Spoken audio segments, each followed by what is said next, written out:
Hello friends, welcome back to my channel. நம்ம business செய்யலாம். இன்றைக்கி நம்மளோட சேனலில் ஒரு நாளைக்கு மட்டும் 20,000 50,000 வரைக்கும் சம்பாதிக்கக்கூடிய ஒரு ஸ்மால் ஸ்கேல் மேனுஃபேக்சரிங் பற்றி தான் பார்க்க போகிறோம்.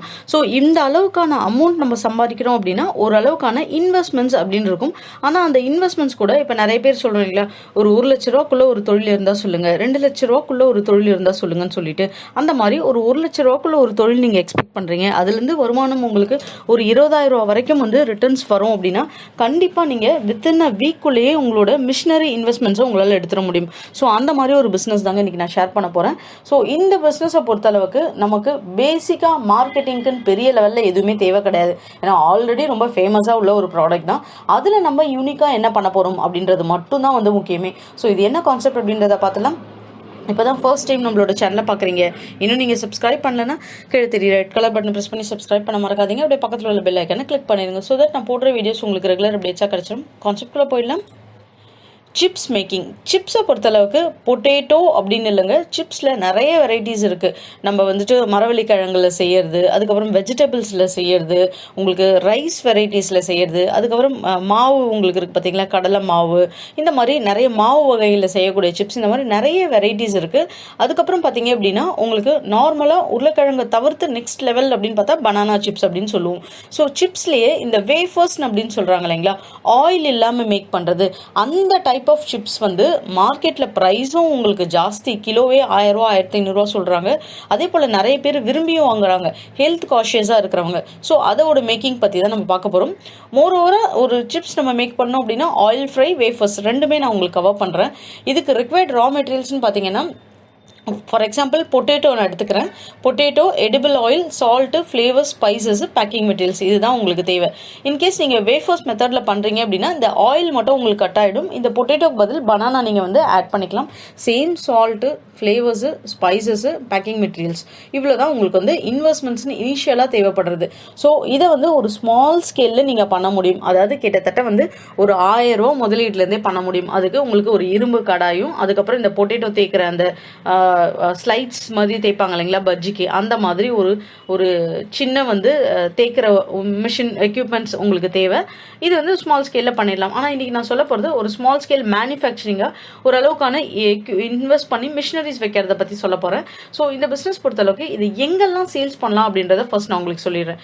லோக்கல் ஷாப்ஸில் நீங்கள் சேல்ஸ் பண்ணலாம். அது இல்லாமல் பல்காக பார்ட்டி ஆர்டர்ஸில், ரெஸ்டாரண்ட்ஸில், இந்த ஹோட்டல்ஸ்லாம் ஈவெண்ட்ஸ்லாம் நடக்கும் பார்த்தீங்களா, ஃபுட்டுக்கு பொட்டேட்டோ சிப்ஸ் வைப்பாங்க. ஸோ அந்த மாதிரி விசேஷங்களுக்கு நீங்கள் இதை சேல்ஸ் பண்ணலாம். Departmental stores, railway stations, tea stalls, அதே போல் உங்களோட ஓன் பிராண்ட் கிரியேட் பண்ணி நீங்கள் ஜஸ்ட் 20 கிராம் 30 கிராம்ஸ் அந்த மாதிரி பேக்ட்லேயும் உங்களால் சேல்ஸ் பண்ண முடியும். பொட்டேட்டோ சிப்ஸ் பொறுத்தளவுக்கு மேக்கிங்க்குன்னு மிஷினரிஸ் இருக்குது. இதுக்கு இந்த மிஷினரிஸை பொறுத்தளவுக்கு பார்த்தீங்கன்னா இதில் நிறைய வெரைட்டிஸ், இதே தான் உங்களுக்கு வாழைக்காக்கும் வரும், அதே போல் பார்த்தீங்க அப்படின்னா உருளைக்கிழங்குக்கும் உங்களுக்கு வரும். பீலிங் மிஷின் இருக்குது, அதே போல் drying, flavouring machine, slicing, fryer, இந்த மாதிரி நிறைய டைப்ஸ் இருக்குது. ஃபஸ்ட்டு பார்த்தீங்க அப்படின்னா நம்ம பொட்டேட்டோ பீலிங். பொட்டேட்டோ ஃபஸ்ட்டு நல்லா வாஷ் பண்ணிடணும். எந்த ஒரு சிப்ஸ் மேக் பண்ணுறதுக்கு முன்னாடி வெஜிடபிள்ஸ் நல்லா வாஷ் பண்ணுறதுக்கு க்ளீனிங் மிஷினும் அவைலபிளாக இருக்குது. மேனுவலாகவும் பண்ணுவாங்க, ஆட்டோமேட்டிக்காகவும் பண்ணுவாங்க.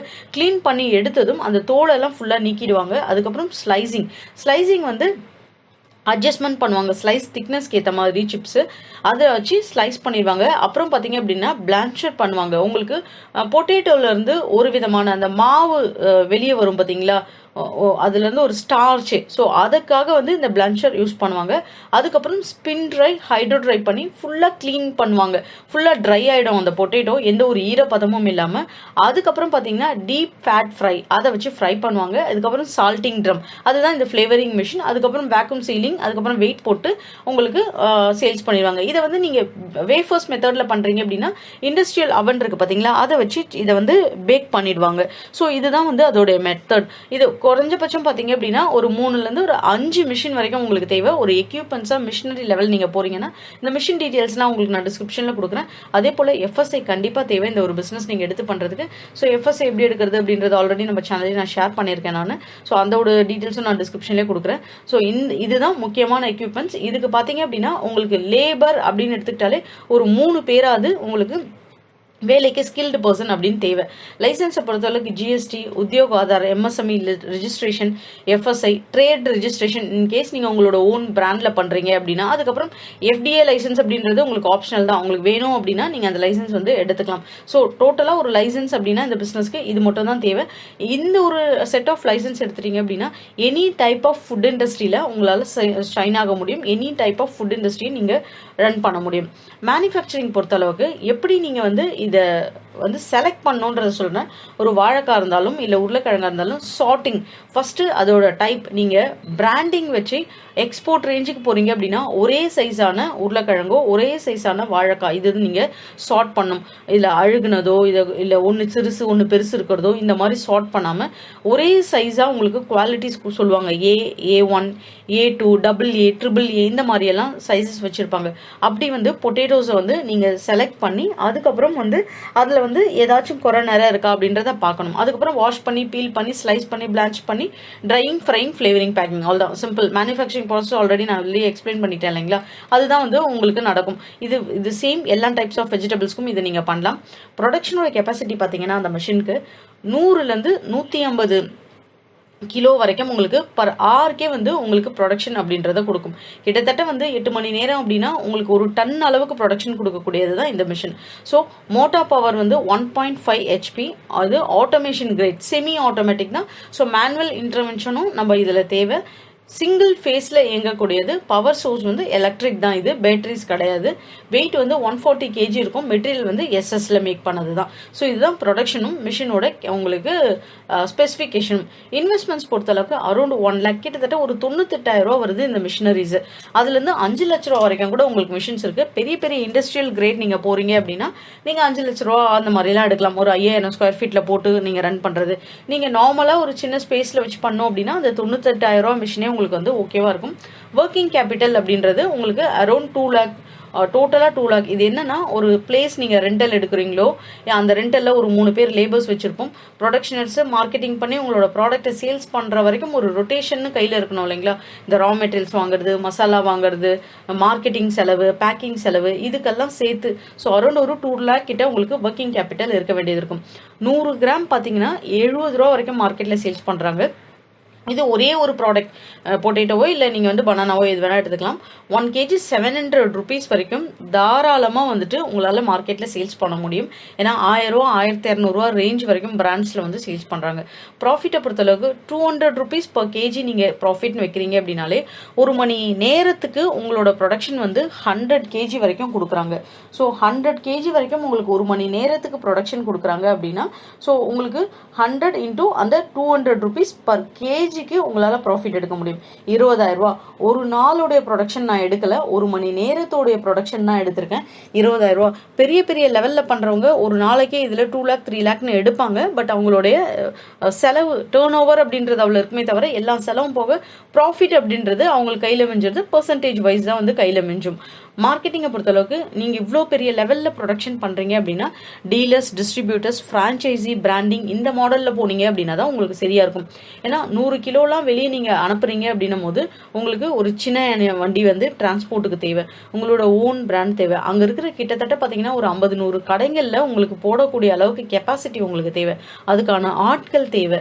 ஸோ இது எல்லாத்தையுமே வந்து நீங்கள் அரேஞ்ச் பண்ணணும். இவ்வளோ அளவுக்கு நீங்கள் போகிறீங்க சப்ளை பண்ணும் போது ஒரு ஸ்மால் ஸ்கேல் மேனுஃபேக்சரிங் இண்டஸ்ட்ரிக்குள்ளே போகும்போதே நமக்கு இவ்வளோ அளவுக்கான ப்ரொடக்ஷன் இருக்குது. அதுக்கான செலவுகள் அப்படின்றத பார்க்கணும். பிளேஸு, ஸ்கில்டு மேன் பவர், பேக்கிங்கான குடோன், உங்களுக்கு டிரான்ஸ்போர்ட் பண்ணுறதுக்கான வெஹிக்கிள்ஸு, அது இல்லாமல் உங்களுக்கு பிளேஸு, நீங்கள் ஒர்க் பண்ணக்கூடிய ஒர்க்கிங் பிளேஸு, இதுக்கப்புறம் உங்களுக்கு மார்க்கெட்டிங், அட்மினிஸ்ட்ரேஷன், பேமெண்ட் கலெக்ஷன் பண்ணுறது, இவ்வளோ டிபார்ட்மெண்ட்ஸ் உங்களுக்கு கீழே வரும். 20,000 ரூபானாலும் அந்த 20,000 ரூபா மொத்தமாக எடுத்து நம்ம பேக்கெட்டில் போடுறது கிடையாது. இந்த 20,000 ரூபா அப்படின்றது என்ன அப்படின்னா உங்களுடைய செலவு போக உங்களுடைய லேபர் காஸ்ட் போகும். அதாவது மேனுஃபேக்சரிங் பண்ணுற லேபர் காஸ்ட் போகும். ரா மெட்டீரியல் வாங்குவீங்க பார்த்தீங்களா, அந்த காஸ்டிங் உங்களுக்கு போயிடும். இதை தவிர்த்து உங்களுக்கு மார்க்கெட் மார்க்கெட்டிங் டிபார்ட்மெண்ட்டில் நீங்கள் பார்க்குறீங்க, எக்ஸ்ட்ரா ஏதாவது ப்ரொமோஷனல் ஆக்டிவிட்டீஸ் பண்ணுறீங்க அப்படின்னா அதெல்லாம் இந்த 20,000 ரூபாயிலிருந்து தான் உங்களோட எக்ஸ்பென்ஸ் அப்படின்றது வந்து கால்குலேட் ஆகும். ஸோ உங்களுடைய மேனேஜ்மெண்ட் எப்படி இருக்கும் இந்த இண்டஸ்ட்ரியில் அப்படின்றத கணக்கு வச்சு தான் நெட் ப்ராஃபிட் ஒரு நாளைக்கு உங்களுக்கு எவ்வளோ இதில் கிடைக்கும் அப்படின்றத நம்ம ஜட்ஜ் பண்ண முடியும். ஸோ நீங்கள் ஒரு கரெக்டாக திட்டம் போட்டு கணக்கு போட்டு நீங்கள் ஒரு பிஸ்னஸை நடத்துகிறவங்களா இருக்கிறீங்க அப்படின்னா நல்ல ஒரு மார்ஜினே இந்த இண்டஸ்ட்ரியில் எடுக்க முடியுங்க. ஸோ பிஸ்னஸ் ஸ்டார்ட் பண்ணுறதுக்கு முன்னாடி நல்லா யோசிச்சு பாருங்கள். ஃபுட் பிஸ்னஸை பொறுத்தளவுக்கு ஆல்ரெடி உங்களுக்கு எக்ஸ்பீரியன்ஸ் இருக்குது, ஒரு சின்ன லெவலில் நீங்கள் பண்ணிட்டுருக்கீங்கன்னா மிஷினரி லெவலுக்கு போங்க. இல்லை இப்போ தான் ஃபஸ்ட்டாக ஸ்டார்ட் பண்ண போகிறேன் அப்படின்னா அந்த சின்ன லெவலில் நான் சொன்ன மாதிரி இரும்பு கடாய் வச்சு ஃபஸ்ட்டு சிப்ஸ் போடுவாங்க பார்த்தீங்களா, நிறைய இடத்துலலாம் நம்ம சிப்ஸ் மேக்கிங் கேரளா சிப்ஸ்லாம் பார்த்துருப்போம். அந்த மாதிரி சின்ன லெவலில் ஸ்டார்ட் பண்ணி ஒரு 6 மாதம் ரன் பண்ணுங்கள். நல்லா ப்ராஃபிட்டபிளாக இருக்குது அப்படின்னு தெரிஞ்சதுக்கப்புறம் நீங்கள் மிஷினரிஸில் இன்வெஸ்ட்மெண்ட்ஸ் பண்ணலாம். ஸோ இதுக்கு தேவையான எல்லா டீட்டெயில்ஸும் நான் டிஸ்கிரிப்ஷனில் கொடுக்குறேன், செக் பண்ணி பாருங்கள். உங்களுக்கு இந்த வீடியோ பிடிச்சிருந்தா நம்ம சேனலை சப்போர்ட் பண்ணுங்கள், சப்ஸ்கிரைப் பண்ணுங்கள்.